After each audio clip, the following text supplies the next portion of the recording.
Kadang penyesalan datang terlalu terlambat. Raka meninggalkan istri dan anaknya demi cinta dan harta semu. 5 tahun kemudian, ia kembali dengan tangan kosong, membawa luka dan penyesalan. Ketika masa lalu datang menagih, cinta, amarah, dan dendam bertemu. Bisakah Raka menebus kesalahannya? Atau penyesalan akan menjadi akhir segalanya? Perjalanan seorang ayah yang terlambat menyesal, berjuang untuk merebut kembali hati anaknya. Malam itu hujan turun deras. Raka berdiri di depan sebuah rumah sederhana yang dulu pernah ia tinggali bersama istrinya, Mira dan anak semata wayangnya, Dira.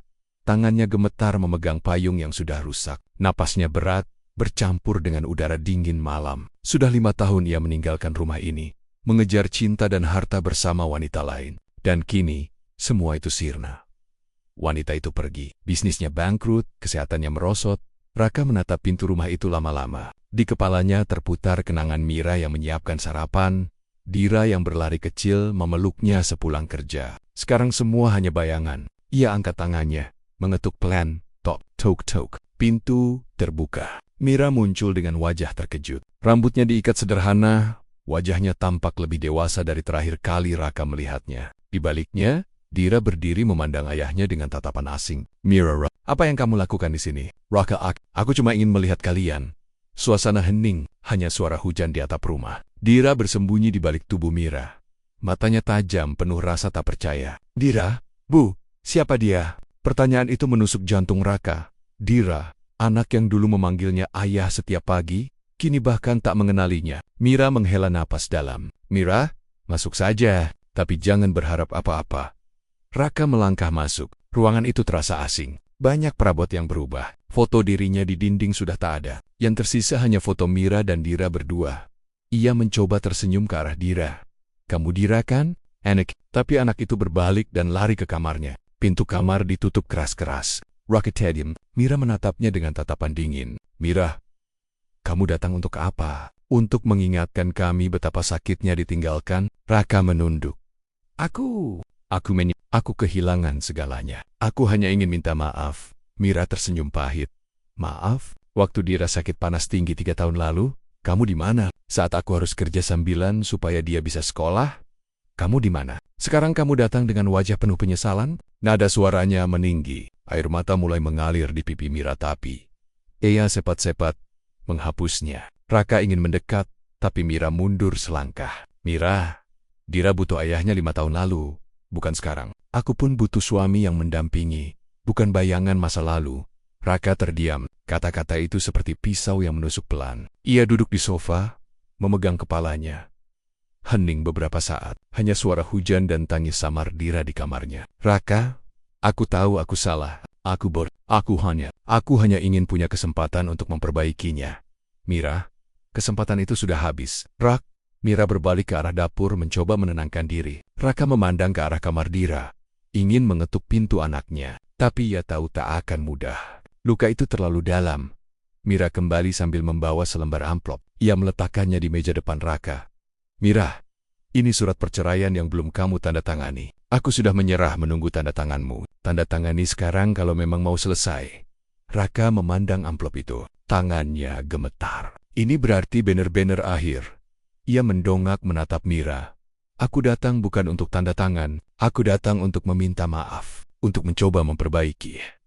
Mira menatapnya tajam. Kalau begitu, buktikan. Jangan cuma kata-kata. Raka mengangguk pelan, tapi ia tahu perjalanan ini baru saja dimulai. Pagi itu, hujan semalam meninggalkan udara dingin. Raka masih duduk di teras rumah, menunggu Dira keluar dari kamarnya. Semalam ia menginap di ruang tamu karena Mira tidak mengizinkannya tidur di kamar. Ia mencoba merapikan rambutnya yang kusut. Pandangannya jatuh pada sepatu sekolah kecil di dekat pintu. Sepatu Dira. Hatinya terasa perih. Anak itu kini sudah besar, tapi ia tak ikut menyaksikan tumbuhnya. Pintu kamar Dira terbuka pelan. Dira keluar dengan seragam sekolah. Ia menunduk, tak menatap ayahnya. Raka, selamat pagi Dira. Dira, dingin. Anak itu langsung berjalan ke dapur, menghampiri ibunya. Mira sedang menyiapkan bekal. Sesekali ia melirik ke arah Raka, tapi tetap diam. Raka berdiri, mencoba mendekat. Biar ayah yang antar kamu ke sekolah hari ini.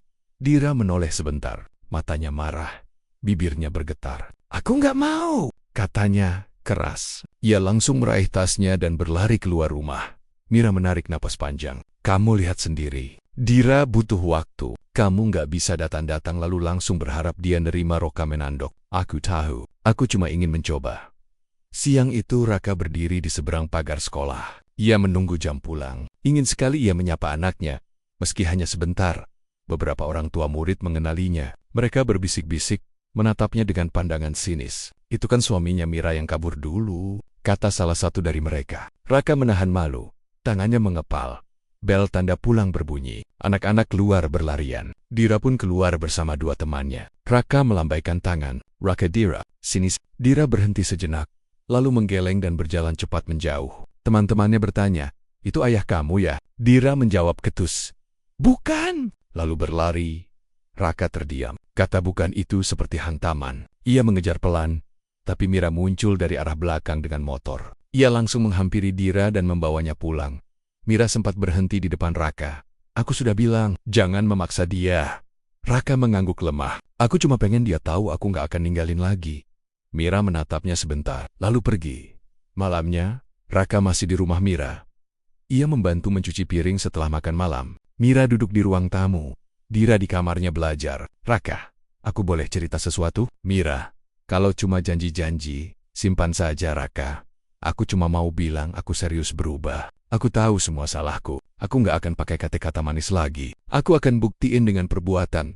Mira menatapnya. Wajahnya penuh rasa sakit bercampur marah. Kamu tahu nggak, Rak? Selama kamu pergi, aku harus kerja 2 tempat. Dira pernah hampir dikeluarkan dari sekolah karena aku telat bayar. Aku nggak punya siapa-siapa. Kamu enak, bersenang-senang sama perempuan lain. Dan sekarang kamu balik. Bawa kata menyesal. Raka menunduk, menahan air mata. Aku nggak minta kamu percaya sekarang. Tapi beri aku kesempatan. Mira menghela napas berat. Kesempatan itu mahal, Raka. Aku nggak mau Dira terluka lagi. Raka mengetuk pintu kamar Dira. Boleh, ayah masuk? Tak ada jawaban. Raka membuka pintu pelan. Dira duduk di meja belajar. Wajahnya serius. Raka, ayah cuma pengen ngobrol sebentar, Dira. Aku nggak mau. Raka. Kenapa? Dira. Karena ayah jahat. Ayah ninggalin aku sama ibu. Ayah boh. Raka terdiam. Air mata Dira jatuh. Raka ingin memeluknya, tapi Dira mundur. Keluar! Aku benci ayah! Kata-kata itu menghancurkan Raka. Ia mundur pelan, menutup pintu, dan bersandar di dinding. Tangisnya pecah. Raka duduk di teras, memandang langit. Mira datang membawa selimut dan meletakkannya di bahu Raka, tanpa bicara. Ia lalu kembali masuk. Raka menggenggam selimut itu, memandang pintu kamar Dira yang tertutup rapat. Ia sadar ini bukan jalan mudah. Penyesalan saja tak cukup. Ia harus benar-benar berubah dan berjuang keras untuk membuka pintu hati anaknya. Raka duduk di teras dengan selimut di bahunya. Ponselnya bergetar. Nama di layar membuat jantungnya berdegup. Nadia, wanita yang dulu menjadi alasan ia meninggalkan keluarganya. Raka ragu, tapi akhirnya mengangkat. Raka, hello. Nadia tergesa-gesa. Haki, aku butuh kamu. Aku dalam masalah. Bisnis kita dulu. Ada utang besar. Mereka nyari aku. Aku takut. Raka menutup matanya. Aku nggak mau urusan lagi, Nat. Aku lagi coba perbaiki hidupku, Nadia. Jangan pura-pura nggak kenal aku. Kita sama-sama bangun itu bisnis. Utang itu juga tanggung jawab kamu. Raka menggigit bibirnya. Aku nggak punya uang lagi. Aku sudah hancur. Nadia tertawa sinis di seberang. Jangan bodoh, Ra. Aku bisa datang ke istrimu. Aku bisa cerita semuanya ke dia. Semua yang kamu sembunyikan. Kamu pikir dia masih mau nerima kamu setelah tahu semuanya? Panggilan terputus. Raka keringat dingin membasahi tengkuknya. Pagi itu Raka terlihat gelisah. Mira menatapnya curiga. Mukamu pucat. Raka tersenyum kaku. Enggak. Apa-apa. Cuma kurang tidur. Mira mengangkat alis. Jangan-jangan kamu masih ada urusan sama perempuan itu? Raka terdiam. Mira menatapnya tajam. Jangan sekali-sekali dia muncul di sini, Ra. Aku nggak mau Dira lihat orang seperti itu.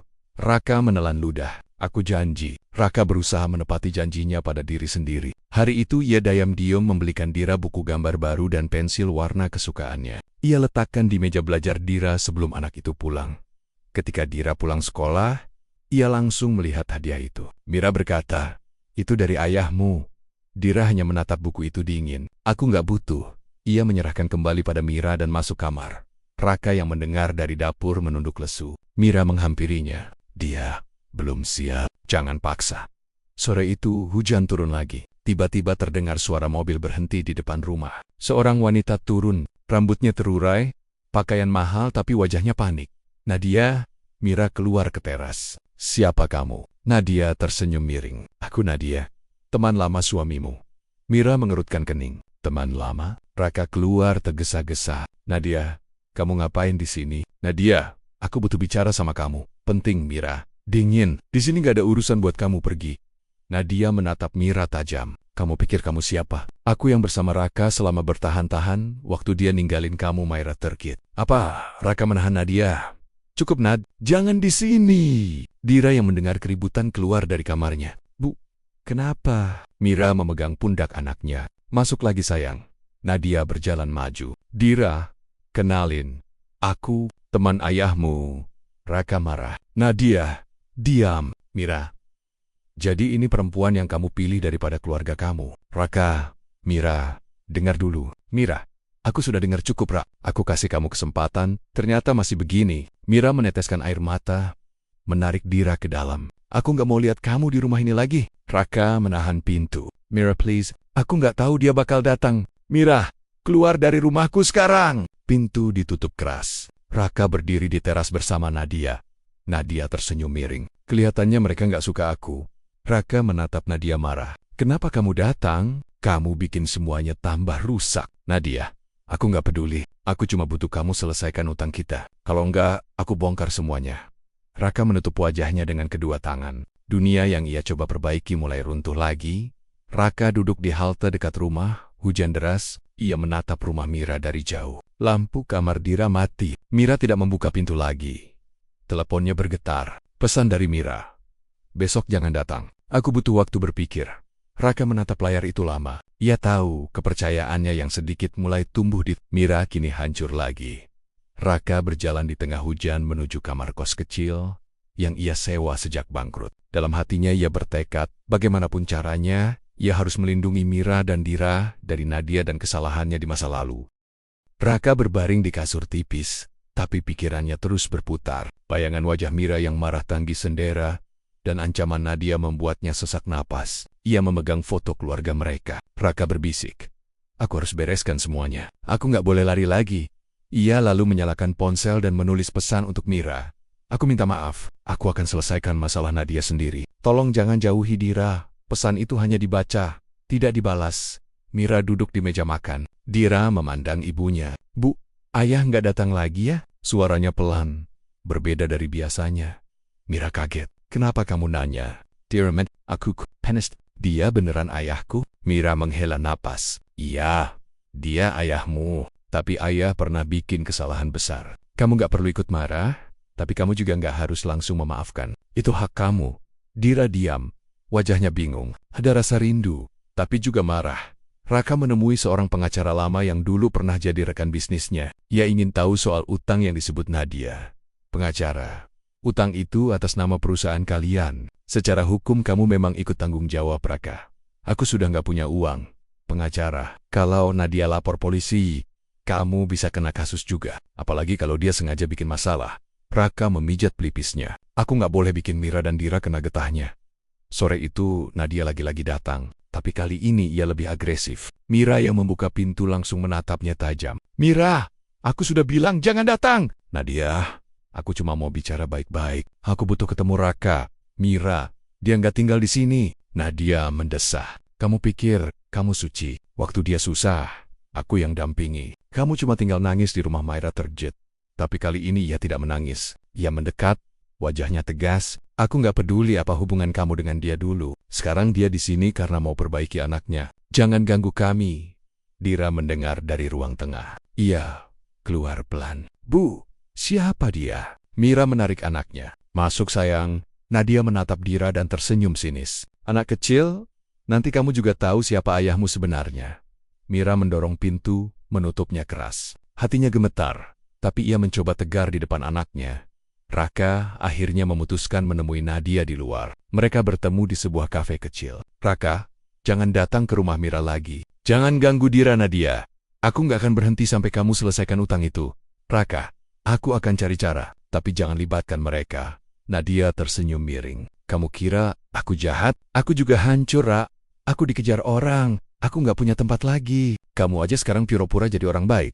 Raka menahan diri. Aku akan bayar. Beri aku waktu. Aku akan kerja apa saja.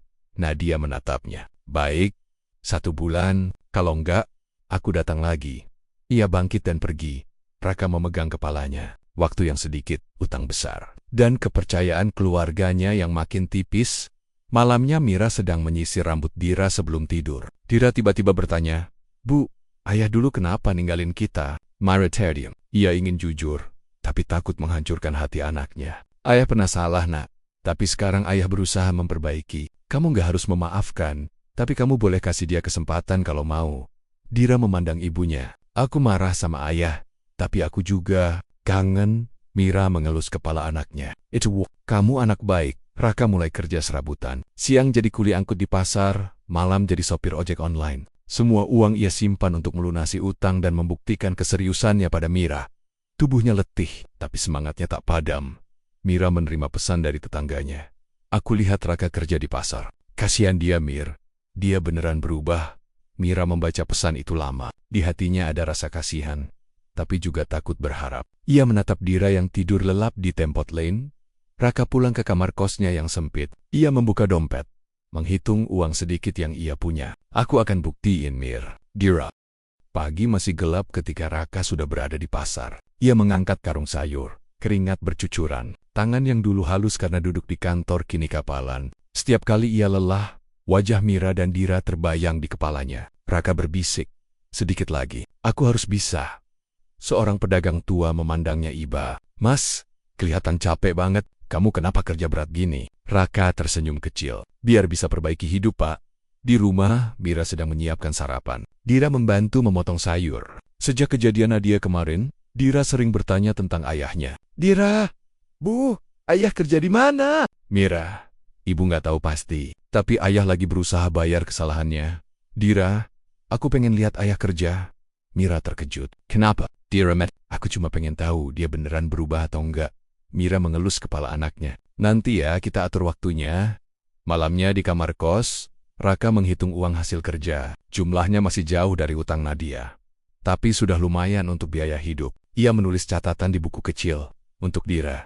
Ponselnya bergetar. Pesan dari Nadia. Waktu tinggal 3 minggu. Jangan lupa janji kamu, Roka Mendesa. Aku nggak akan biarkan dia hancurin semuanya lagi. Beberapa hari kemudian, Mira mengantar Dira ke sekolah. Tanpa sepengetahuan ibunya, Dira pulang lebih cepat dan mencari tahu kemana ayahnya pergi. Ia melihat Raka di pasar, memanggul karung berat. Wajahnya penuh keringat. Tangannya gemetar. Dira, ayahnya yang dulu ia anggap jahat ternyata bekerja keras. Raka melihat Dira berdiri di sudut. Dira, kamu ngapain di sini? Dira mundur sedikit. Aku cuma mau lihat. Raka meletakkan karung, mendekat pelan. Ayah minta maaf ya, Nak.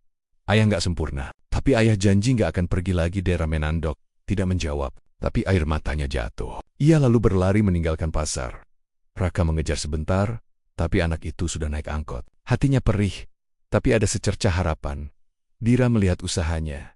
Sore itu Mira menunggu Dira pulang. Anak itu masuk rumah dengan wajah bingung. Mira langsung tahu sesuatu. Mira, kamu dari mana? Dira, aku lihat ayah kerja di pasar. Mira menarik napas. Kenapa kamu nggak bilang ibu? Dira menatap ibunya. Bu, ayah kelihatannya beneran capek. Aku kasihan.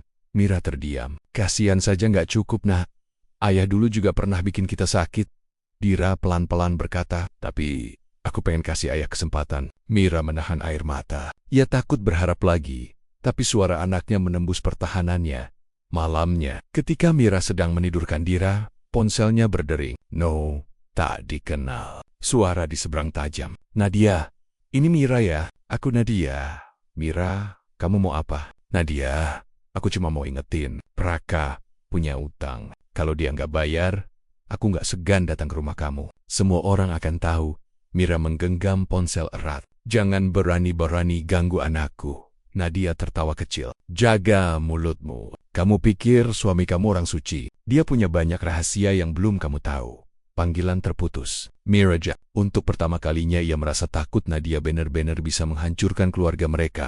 Keesokan malam, Mira memanggil Raka untuk bertemu di sebuah taman dekat rumah. Mira, aku ditelepon Nadia. Dia ancam aku. Dia bilang kamu masih punya banyak rahasia. Raka, dia bohong. Mir, aku memang salah besar dulu. Tapi aku nggak punya rahasia lain. Utang itu memang ada. Tapi aku berusaha bayar. Mira, kenapa kamu nggak cerita dari awal? Raka, aku takut kamu makin benci. Tapi aku sumpah, aku nggak akan biarkan dia ganggu kalian. Mira menatapnya lama. Aku nggak tahu harus percaya atau enggak. Tapi untuk Dira, aku kasih kamu satu kesempatan terakhir. Jangan sia-siakan. Raka mengangguk. Matanya berkaca-kaca. Aku janji. Raka kembali ke kamar kos. Ia membuka ponsel, melihat foto Dira di layar. Ia tahu waktunya semakin sempit. Tapi ia juga tahu Dira mulai melunak. Di sisi lain, Nadia sedang duduk di sebuah bar, berbicara dengan seorang pria misterius. Kalau Raka nggak bayar, kita permainkan keluarganya. Aku punya rencana.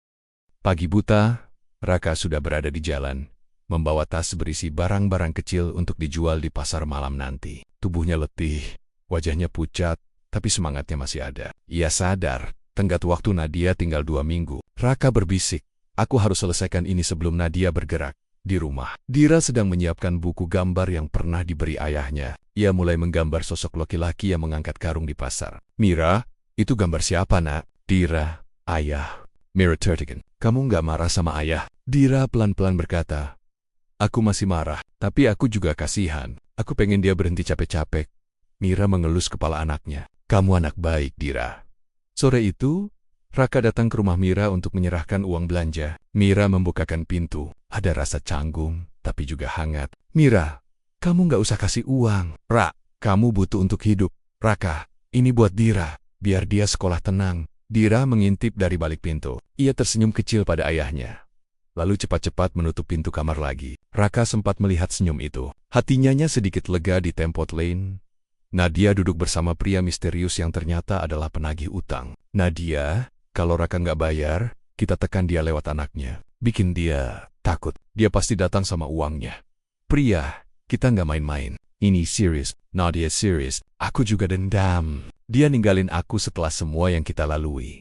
Mereka berdua menyusun rencana. Tanpa tahu dampaknya bisa membahayakan Dira, Raka sengaja menemui Nadia di parkiran sebuah mall. Wajahnya keras. Raka, aku janji akan bayar. Tapi jangan ganggu Mira dan Dira, Nadia. Aku nggak janji. Waktu tinggal sedikit, Roka Mendesa. Aku minta waktu. Aku lagi cari kerja tambahan.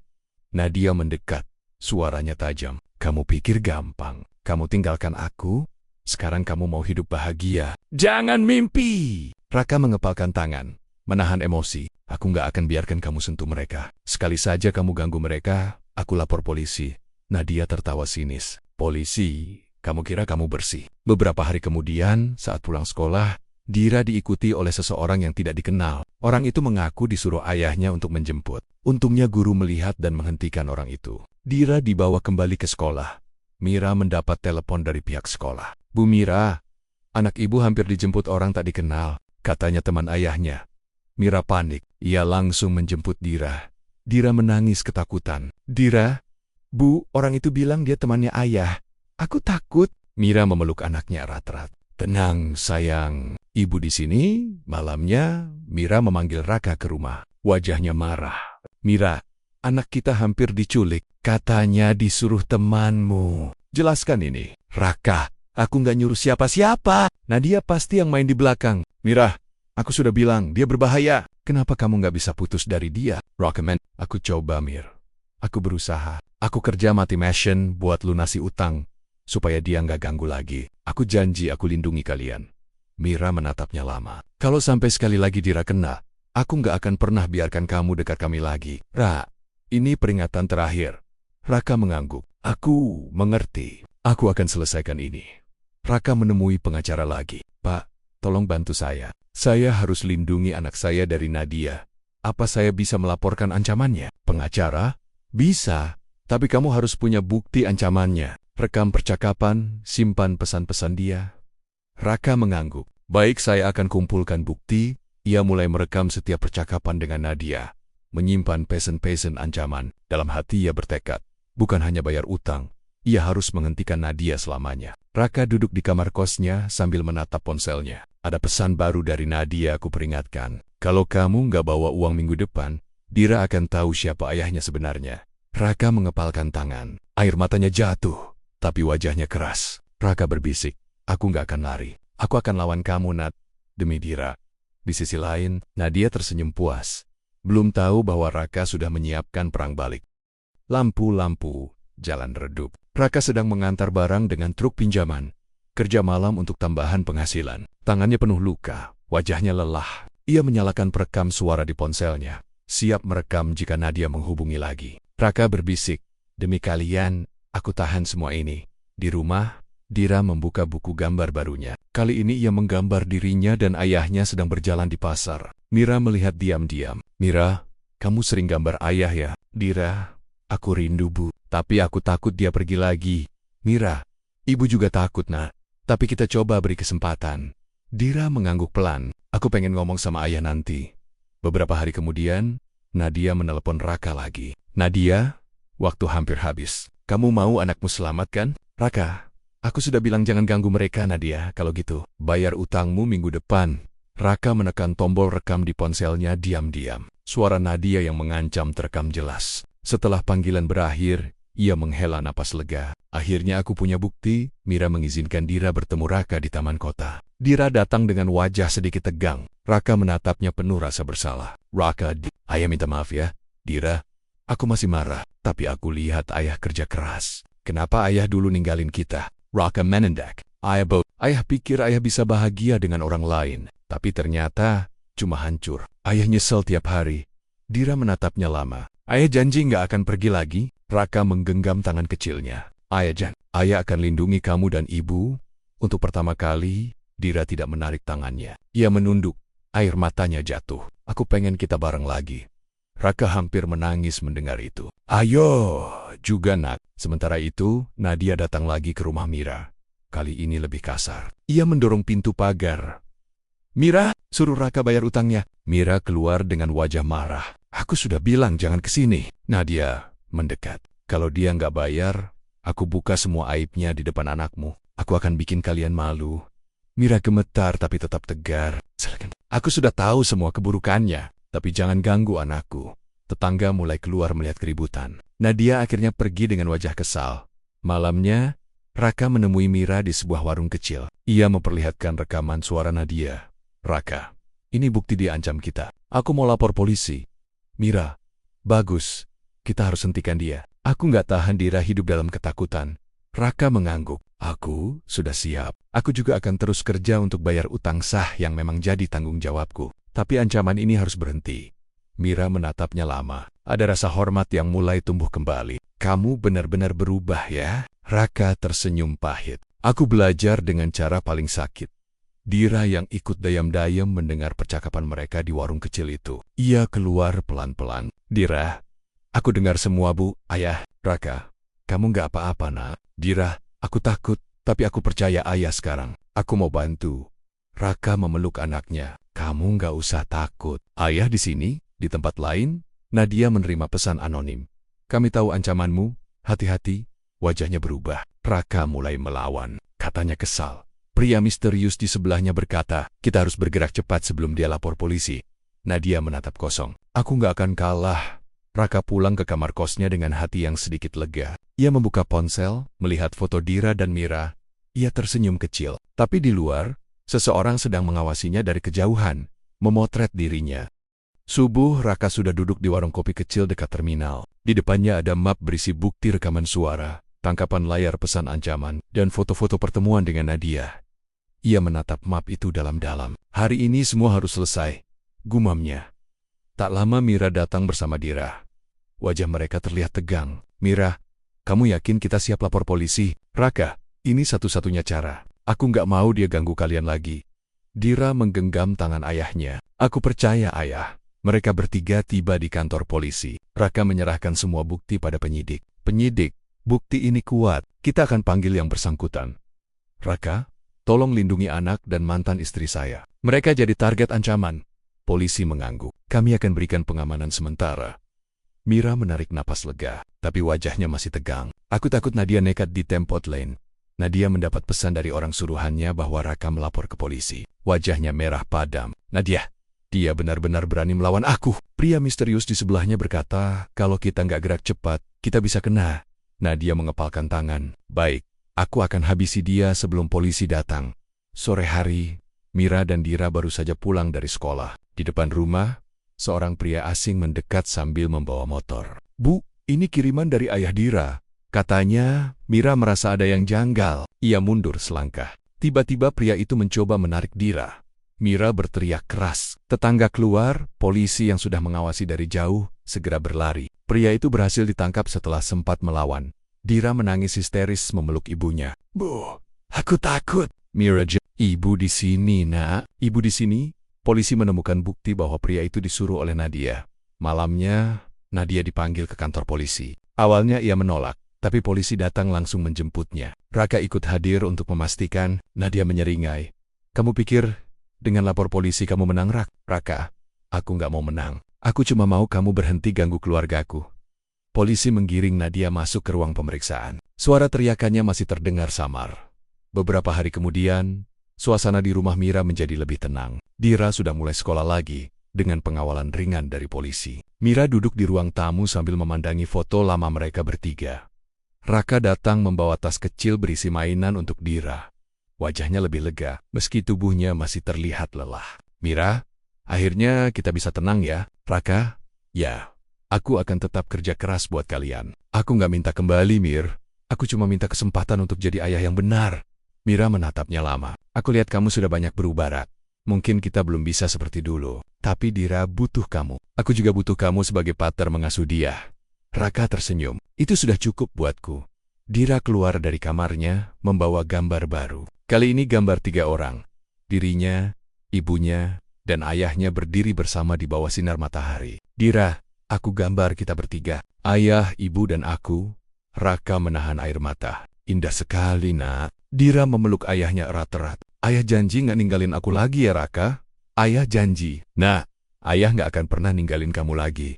Malamnya, Raka pulang ke kos dengan langkah ringan. Ia menatap langit penuh bintang. Semua belum selesai utang. Masih harus dilunasi. Luka lama belum sepenuhnya sembuh tapi jalannya sudah berubah. Ia mengirim pesan pada Mira. "Terima kasih sudah beri aku kesempatan kedua. Aku akan jaga Dira. Aku akan tebus semua kesalahan." Mira membalas singkat. "Aku juga akan belajar memaafkan. Kita mulai dari sini." Raka tersenyum kecil. "Aku nggak akan sia-siakan ini," gumamnya.